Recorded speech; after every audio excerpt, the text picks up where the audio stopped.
You're listening to the Comic Crusaders Podcast. I am your host, Al Mega, CEO of Comic Crusaders and Undercover Capes. In this show, I'm sitting down with creators from all walks of life to talk about inspiration, process, the lessons they've learned, and a whole lot more.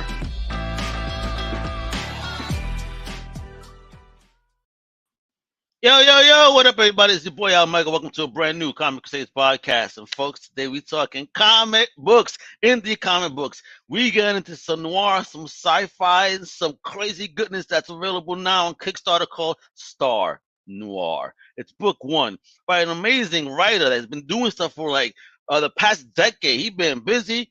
He had a crazy successful Kickstarter that he learned a lot of lessons from. So we're going to get into that. Let me introduce the one, the only, the man with the most legendary mustache in comics, Mr. Tony James. Wepa, how you doing? What's up? How you doing, man? Thank you for having me. Yeah, thanks for coming on, brother. And talk about your wonderful book, but also your experience, in the crowdfunding scene. Because I read that story, I was like, oh, bro, I'm happy that you learned a lot of stuff, and this book looks gorgeous and looks like it's gonna be on time. I can't wait to get into it and the inspiration behind that, but before we get into inspiration behind the book, we need to know inspiration behind you as the man, Mr. Tony James. You remind me of that boxer from that old Dreamcast game. Yeah, old time boxer. Yeah, exactly. That's me. But you're kicking ass over here. So we're gonna talk about that. So give us a little bit about yourself. Where you at? Where you from? Yeah, Tony James. I live in Queens, New York, Spider-Man country. Yeah, I've been in New York for the last 10 years. And just I've been writing stories. Where in Queens, bro? Astoria.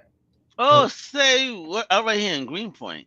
Yeah, okay. We could have met at a cafe and done this in person. yeah, we could have. At 21st Street Diner. Yeah. Get some of those Cubano fries at 21st Street Diner. Those are so good. Oh yeah. My God. Yeah, for sure. Next time for sure. Let's do that. Yeah, absolutely. All right. So here you are. So you're a Queens man. Yeah. So talk about then, what was that first taste of fandom? Who gave it to you? Was it mommy, daddy, self-discovery? Was it cartoons, comics, film? What was it? It was my mom. She bought me an omnibus of the Death and Return of Superman. She bought you an omnibus? Yeah, she got me an omnibus. Wow. Like when you could find them at bookstores and stuff. Yeah, it was the Death and Return of Superman. I didn't know anything about the storyline or anything, so I went in just blind. And I just love that big story feel that it had. I love all the different iterations of Superman. I thought Superboy had one of the coolest looks in comics. I love the leather jacket with the bottle shades. Like he was playing basketball. Like I thought he was a very cool character. And I just love that big story feel. And ever since I wanted to write my own stories that have that same kind of that big epic scope that story had. It was what did you start getting into then? If that was your first taste, yeah. What was your first taste on your own after mommy bought you that?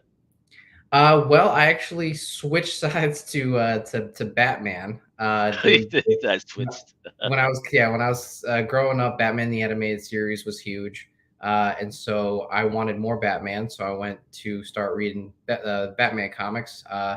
And yeah, it was just all the classics. Like The Dark Knight Returns was huge. I love the old Batman. Couldn't fit into that suit. He was all out of shape. I love The Long Halloween. I thought that's still one of my favorite stories. I read that every year.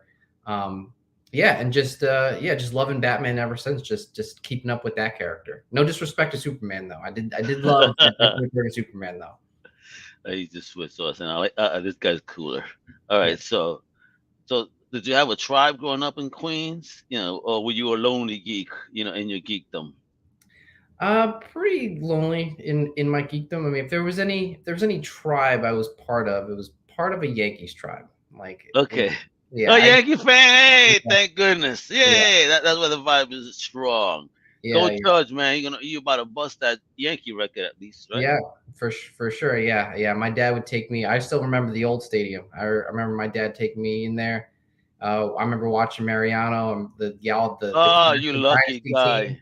I remember seeing all of those guys. So you got lucky. See, I went to school here in Brooklyn, and 2 years in a row I won the Day News Award, like for student, good work in school. So the prize was tickets to a Yankee game. Would you believe the 2 years in a row I went, it was rained out, Oh and no. these are tickets you can't replace because they're free. You know what I Yeah. mean? So Yeah. it's Yeah. like, oh man, so I missed the opportunity. It rained out. At least I got to walk in the stadium Yeah. and visit it, but never got to see a game in the old stadium. Man, Yeah. broke my heart. Those were good times growing up. Oh yeah, And and these are the times when they were losers though that I was going. The stadium was basically empty anyway. yeah. Yeah. I was lucky. I was watching the dynasty team at the time.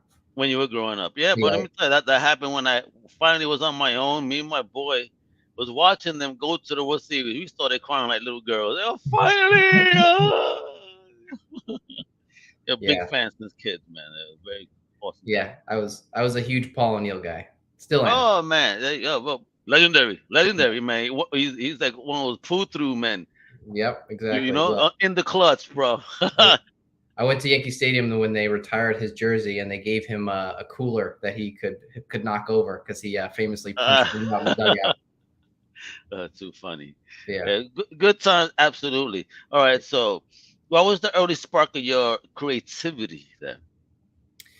Well, I mean, I was always trying to make comics in some form. When I was younger, I really loved Garfield, so I tried to make my own little comic strip, and I'd just be in the basement, just like terrible, writing, doing terrible drawings, and just trying to make my own little Garfield comic strip with a dog.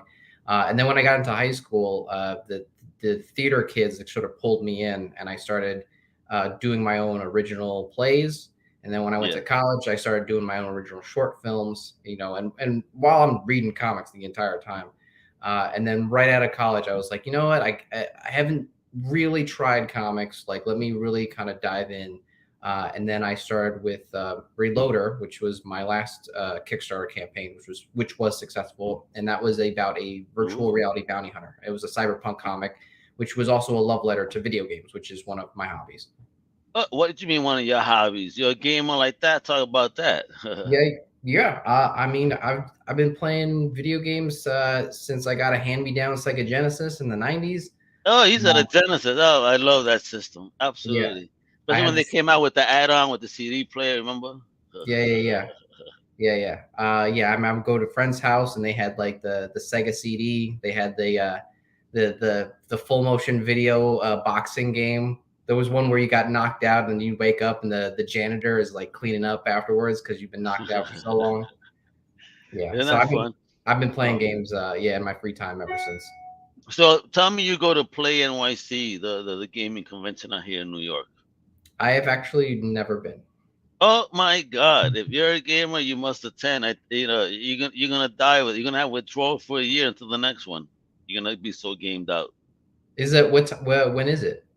It's coming up the next one. I'll give you some details after the fact, but Okay, it's sounds good. definitely something I think, and maybe we could even there give you. We get a beer together with it and play some games. You're Yeah, kicking my ass in something. I'm the worst gamer in the world, but I enjoy gaming. that's fine. Yeah, I'm I pretty mean, I'm pretty good at Street Fighter. So well, don't let me play you with Blanca, 'cause then you wanna get violent. You're really gonna be like this motherfucker. Stop electrocuting me. I'm sorry. That's the move, yo. I get I just keep going nonstop. I'm, I have to do it, bro. I have to do it, Tony. I get you with that E Honda. Don't worry. He goes. That's another. That's the second most annoying character with that damn move. He slap boxes you. Yeah, Holy shit. Oh, I love it. All right, bro. Challenge taken. I hope they have Street Fighter there. I want to record that. That goes down. yeah, for sure. Mega versus Tony. Blanca versus Honda. Yeah, All right. So okay. So what you said earlier, you always like to mess around and whatnot in your creativity. yeah, Inspired by gaming. When yeah. did you decided to kind of say, okay, I really want to do something with this. Give it a try and see what happens. So when did that happen? What was that? Probably maybe like definitely my early 20s, like right out of college. I was really trying to make it in the film industry, and that's a Okay. really tough bar to cross. Look at that gamer, comics, film. Jeez, boy, Yeah, you're doing it all, brother. yeah, and so I kind of hit a little bit of a dead stop with film, and then Okay. just being passionate for comics as well. I wanted to really give that a shot. And the Uh, arts, it seems, because you do a lot. yeah, yeah, and then yeah, Reloader, like I said, that was the one I really jumped into, and that was about 6 years ago. 6. Okay. Yeah. 6 years ago, made you go creator. So how did that project go? As your first project? It was from top to bottom a massive learning experience. I mean, not only the experience of what it's like to work with an artist. You have when you're writing in the graphic medium, you're writing for the artist basically. So you have to sacrifice a little bit of that crystallized vision that you have in your head because it's their interpretation of what you're trying to do. So that was a bit of a learning curve because I think I was a little too precious early on. I think my artist, like bless him, was very patient, and would just tell me like, hey man, these are the lanes you have to stay in. I'll do this, but like you can't keep asking me for X, Y, and Z because it's not really how this works. And then by the end of it, we finished the comic. We raised like just over two grand for our Kickstarter for that. Oh, Um, nice. And how much were you looking at that time seeking? I think we set it at like 1,500, so we were overfunded a little bit. So that was Okay. good. And then the flip side of like actually running a Kickstarter and then fulfilling that Kickstarter, like that was a process in of itself. And that was a pretty big challenge because like right out of the gate we were funded, and then the colorist that I had on, he took other work. So like I was like funded for my book, and I had to go find a brand new colorist. So that was kind of weird starting on the back foot. Okay. And then the process just kind of it got a little crazy because the artist at one point his dad was really sick, so he had to like step away from the project for like two Oh my months. So gosh. there were like 2 months where like the book was just like not getting made. But I mean, thankfully he came back. We finished it. I got a new colors. The colors that we actually ended up with was more amazing than the one that we actually had for the Kickstarter campaign. So Excellent.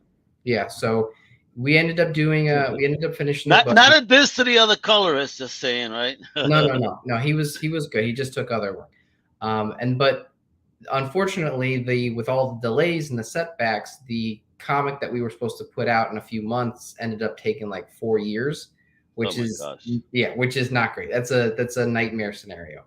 But all of the lessons that I learned in making Reloader and running a Kickstarter campaign and fulfilling it in a timely manner, we've put all of that into Star Noir. So now Star Noir is Beautiful. is a much more well-oiled So, machine compared to that first book.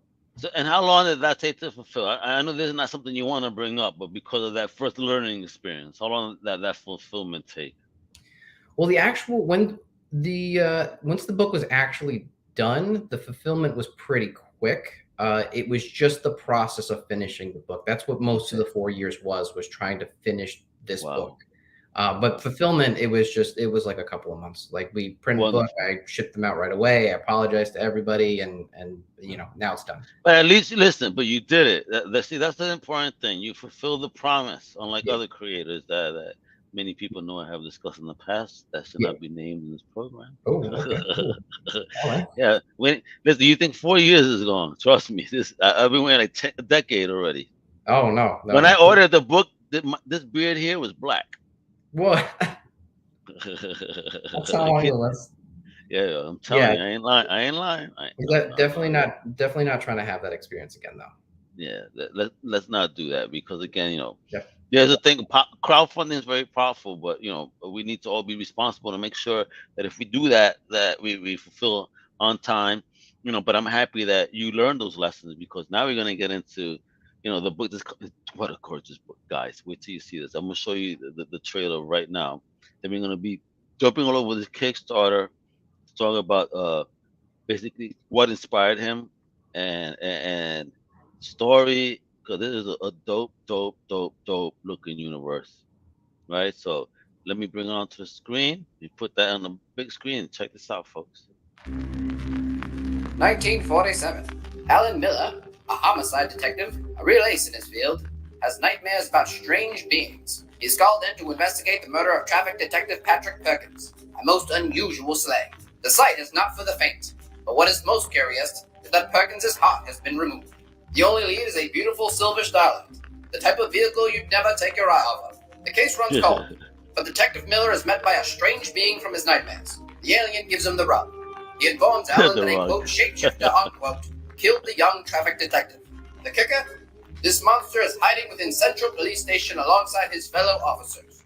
The detective pays no mind to his encounter, but the same visitor is seen chatting up the captain. Alan marches into the captain's office and meets a young man, Ellis Tate, a new transfer from the Big Apple, a man who's been assigned to be Alan's new partner in the Perkins case. This story is penned by Mr. Tony James, a writer of sorts, a lover of old noir and science fiction. He's accompanied by 3 able-bodied artists, aces in their own field, much like our detective.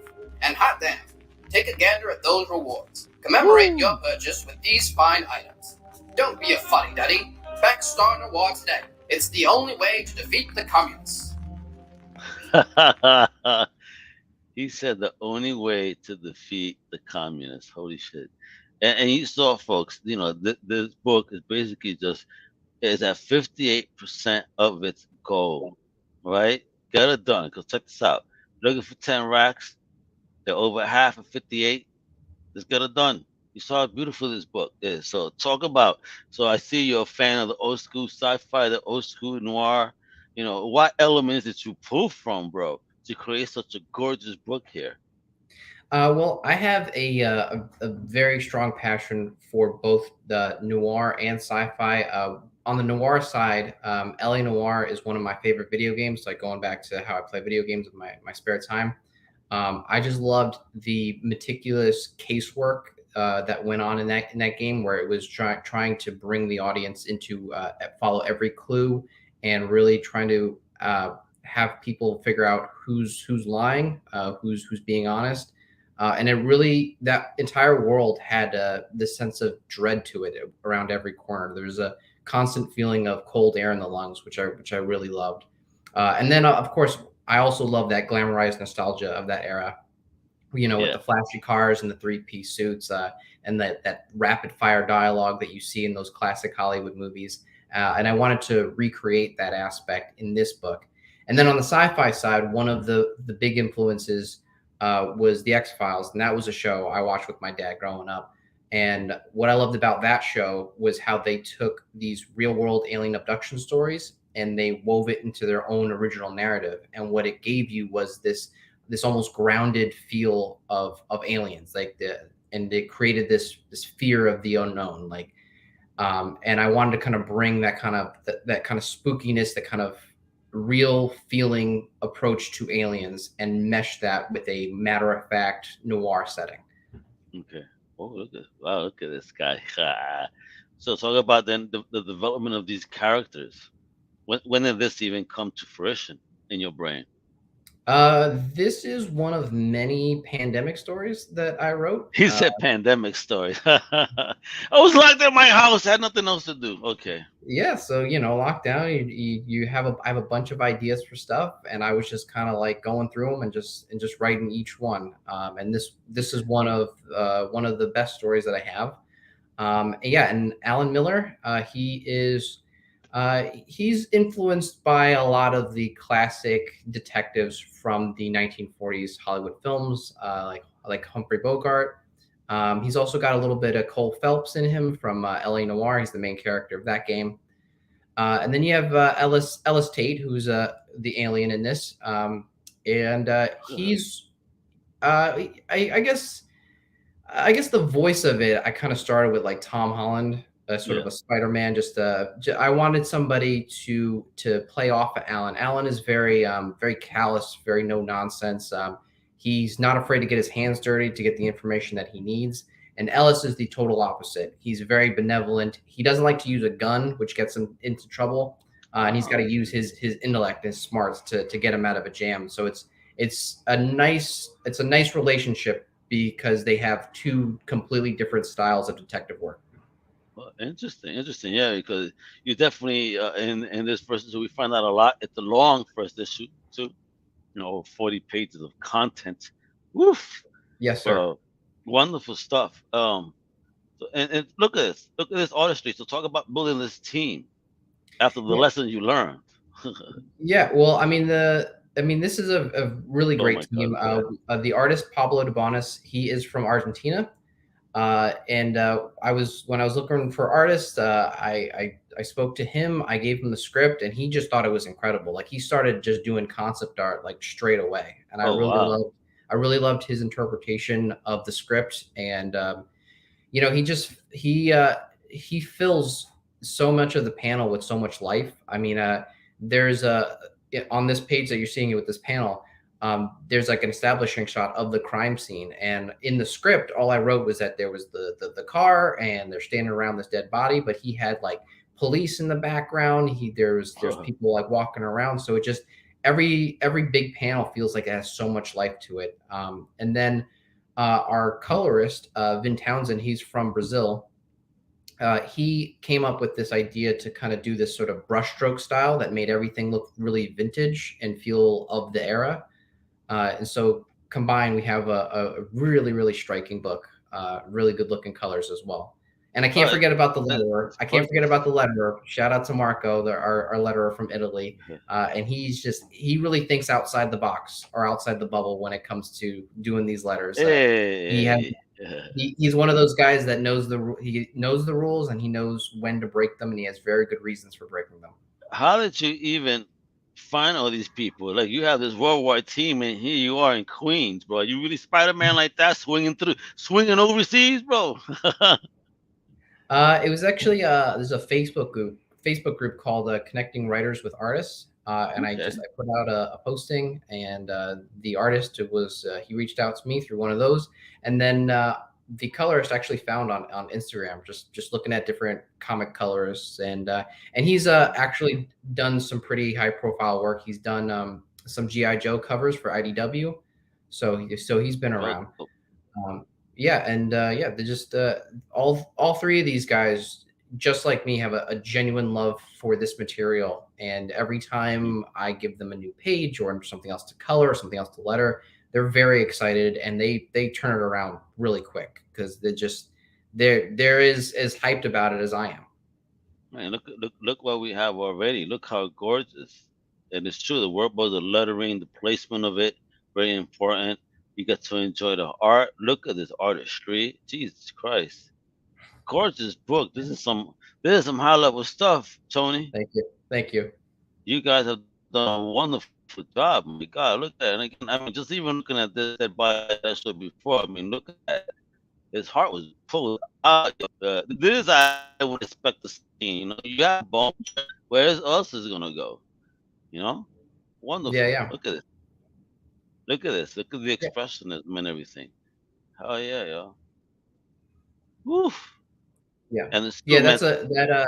I gotta That see you alien. cosplay as that. You gotta cosplay in that suit when you go do a Comic Con selling the book. Yeah. But I have a mustache though, so I'm not exactly. I don't have the quite the same look that he does. All right, then that mustache is gonna be untouched for decades, apparently. And look at this. Look at these scenes. Look at that panel work, dude. I mean, how did you feel when you got these pages in? Oh, For real. I was blown away. I mean, every time my artist gives me a page or I see the colors, like it's just wow is the first is the first impression. Like I feel very blessed to be working with these guys.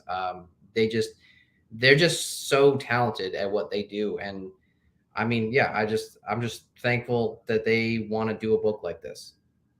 Awesome. So let's talk about the pledges real quick over here. Because again, very simple, folks. As always, you could pledge $10 without a reward, no doubt. And then for $10 or more, you could be in the driver's seat, which means you get a name and a thank you, some support because you think it's awesome, and that's that. Now, if you actually want something, you want something, and you know your pause want something, you want to be reading this on your iPad or your tablet. But yeah, digital copy, $20. It's 42 pages. Get your name in the thank you section.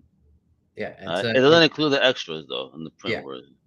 We really wanted to make the print version of the book really special, so we're including some stuff in the print version, like concept art and some extra little goodies in there. But Ooh. if you want to read the story, like you'll definitely get all 42 pages. It's a very packed first book. There's a lot going on. It's really exciting though. But you made the decision simple for people because to get a hard copy of this beautiful book, well, you gotta pay $5 more. Yes, sir. $25, you get 42 pages of a hard copy with extras, right? It Yep. comes with a digital, and Yep. you get that thank you. You can show your family. Look whose name is here. Finally got my name on a book. There's not a newspaper with me in trouble. You see, Yes, sir. Yeah. right? And then for 45, you got the golden butterfly. You're Yeah. talking These about some postcards. Yeah, Woo! these two postcard prints. We just we took a couple of our most striking panels, and we put in these 4x6 postcards that look really nice. So yeah, those are really good to have. Then at 70, the quarter moon, you got to see your three detective baseball cards. A what? A badge number and stats it comes with? Get out of here. Yeah, Wait a minute, you doing some cards, bro? These are the cards right here? What's yeah, popping? yes, sir. Yep. Oh, that's dope, dude. Yeah, so they have they have Ah, character, they have personality stats on there, and they even have which sidearm they use because they each have their own unique thing. And then, as I mentioned before, Ellis the alien, he doesn't like to use a gun, so his baseball card does not have a sidearm. oh, man, but he must have swords. Oh, is it just his wits? He's so hmm snappy. hmm Because he ain't even telling me, like, nope. I ain't telling you nothing. Read the book. I mean, Yeah. and look at the team right here. I like that. The Republic. I gotta find this record now. The banana bat. Why the Yep. banana That's bat, bro? what. Why? That's That me. says banana bat. Why did I say? Yep. What to do with the name banana bat, bro? Well, just being a big fan of Batman, and then I don't know, I just said banana bat. It sounded fun to say, and yeah, that's what it's been. It's what it's been Yeah, ever since. it's funny. Yeah, it shows the geek side of you a lot. And let me ask you. I see right here. You also work on a webcomic, Mustachio. What Yeah, is that that? is a webcomic I started working on a year ago. It is about a talking pistachio with a big mustache, and it's got a lot of that cynical humor from Garfield. So it's that's on Instagram. It's like 4 panels each strip. Oh, well, yeah. Newspapers be needing some new comic strips, so here we go, man. Hopefully you land that. Yo, let's get it done. Let's get it done, bro. And there we go. We see folks that he gives you a breakdown on what's what, and it's very apparent he wants to take care of his team. Yes, yes, they are. They are. The team works really hard to make these books. I mean, as amazing as they are, it is a lot of work for to get them as amazing as they look. So I definitely want to take care of them first. And you see that? Look at that percentage, printing and shipping, Kickstarter. He broke it down for you guys. Make it very simple. And again, he has many, many rewards. 25 more, you got the 45 golden butterfly. 70, you got joint with the cards and whatnot, right? Then for 100, you get the red lipstick murder, which is a vintage noir poster, and it includes Yeah, everything in the previous tiers. Woo! yeah. So What? you really come out a winner on the top tier for sure. So you should do that. So what if it breaks even more than 10K? You got any more any unlock or make? Just pop in there. You got 20 days Yeah. to go. I could see you're already at the halfway mark, and not even a month in, baby. So this is gonna Yeah. happen. This is a gorgeous book. I think for real people, sci-fi and noir.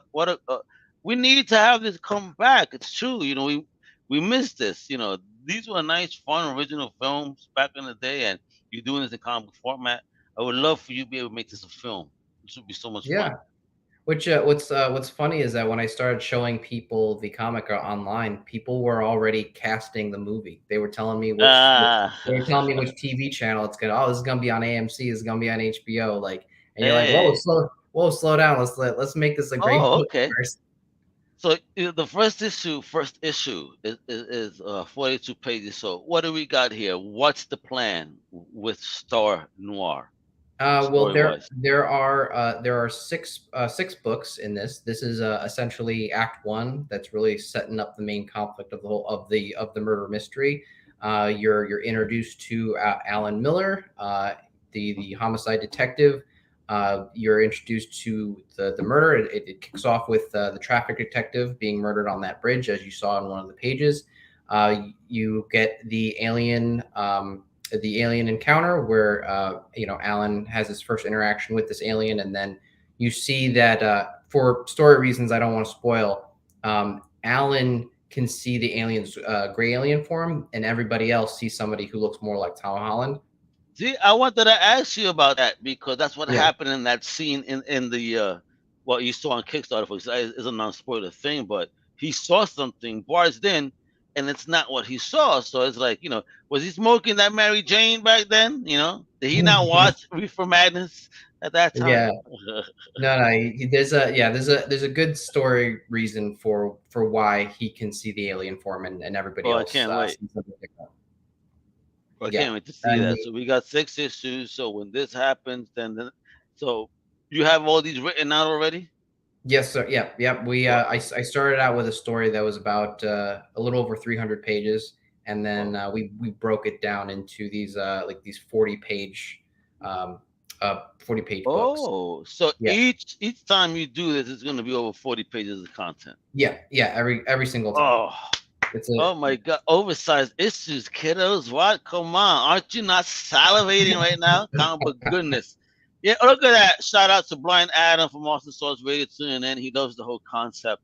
oh, He thank eats you, up these things. He eats up these things. thank you. Absolutely. Yo, bro. Again, support the project, Adam. Star Noir. All right. On Kickstarter. Right now. Now.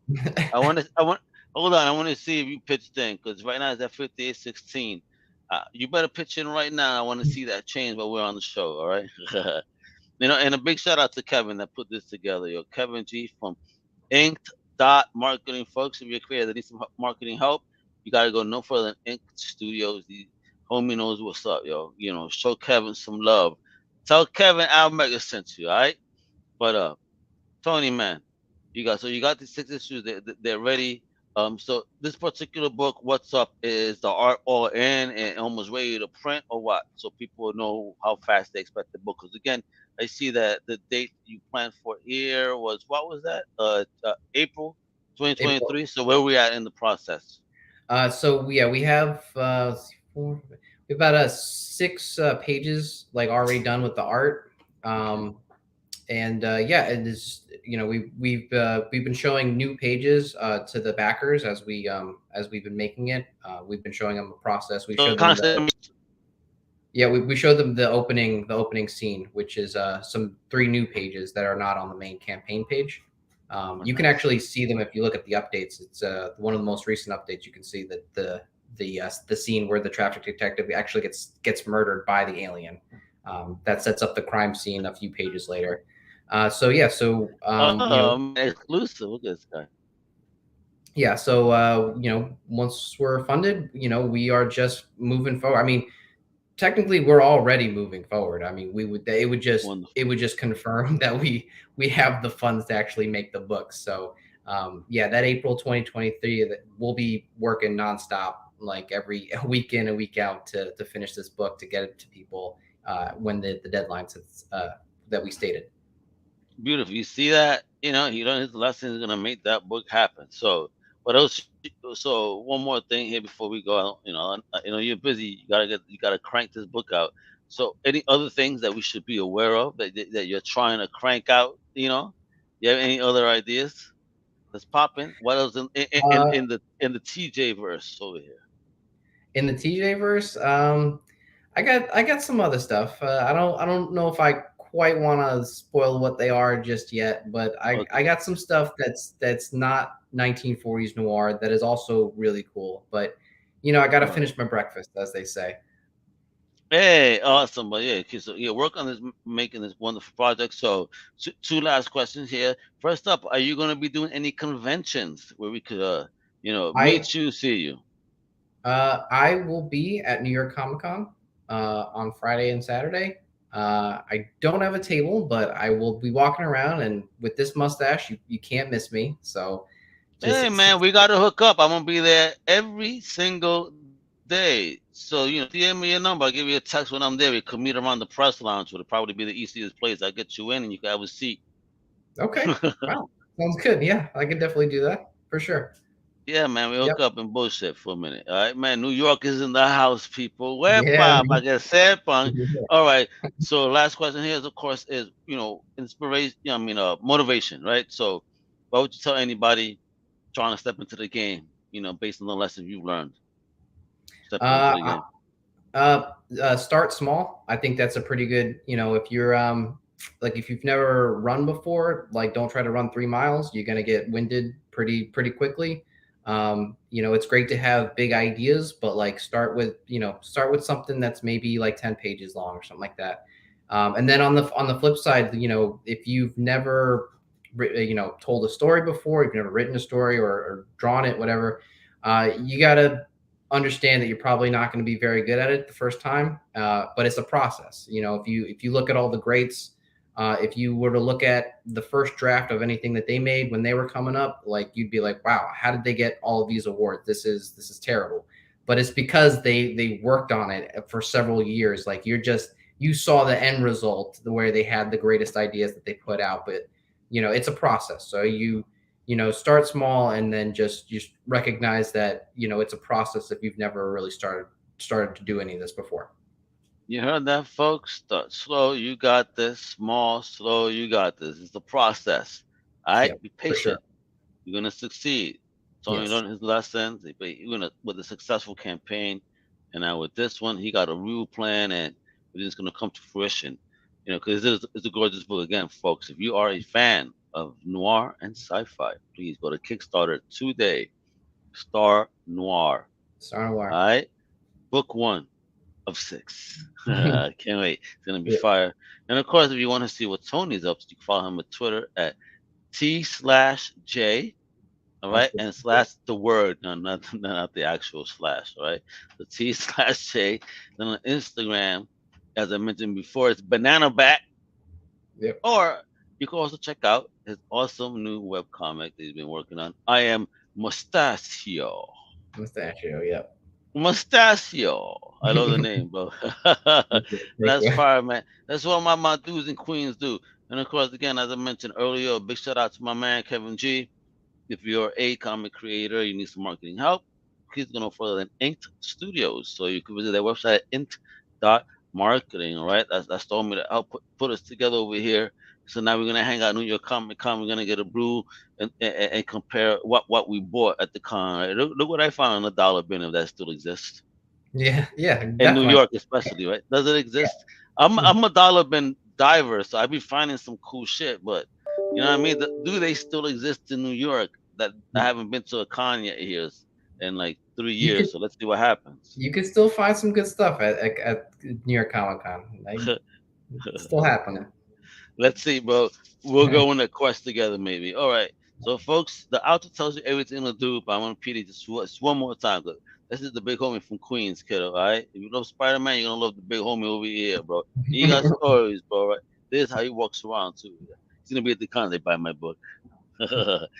Tony Twitter T/J, Instagram Banana Bat. Then I am Mustacio. All the links are at the bottom. Again, check out Ink Marketing. Most importantly, please support this amazing project with this great independent creator, right? That has a worldwide team. He's trying to feed his team, folks. You know what I mean, and feed us with awesomeness in what is Star Noir. So support the project today. All right. Let me do a quick refresh. Let me see if Brian Adam had the balls to go ahead and do what he said. It's still at 58.16. How dare you, folks? Get it done now. Get it done now. When I want to log in tomorrow, I want to see this at the 10 racks and above. All right.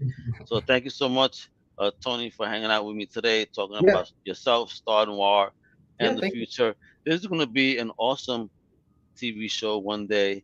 So flowers time is thank you, Tony, for being brave and bold enough to just put your vision out there and your geekiness with us, about making this awesome story. So thank you, bro. Appreciate it. Yeah, for We sure. Yeah, appreciate thank you. you for having me on your show. I really appreciate you having me. No problem, brother. Let my All right. people know what to do. Hasta la próxima, mi gente. Uepa! Thank you for listening to the Comic Crusaders Podcast. If you like the content, please subscribe and turn on notifications. Also, please visit comiccrusaders.shop and our extended podcast family over at undercover.com. And also, make sure to download the Comic Crusaders app on the Google Play Store today.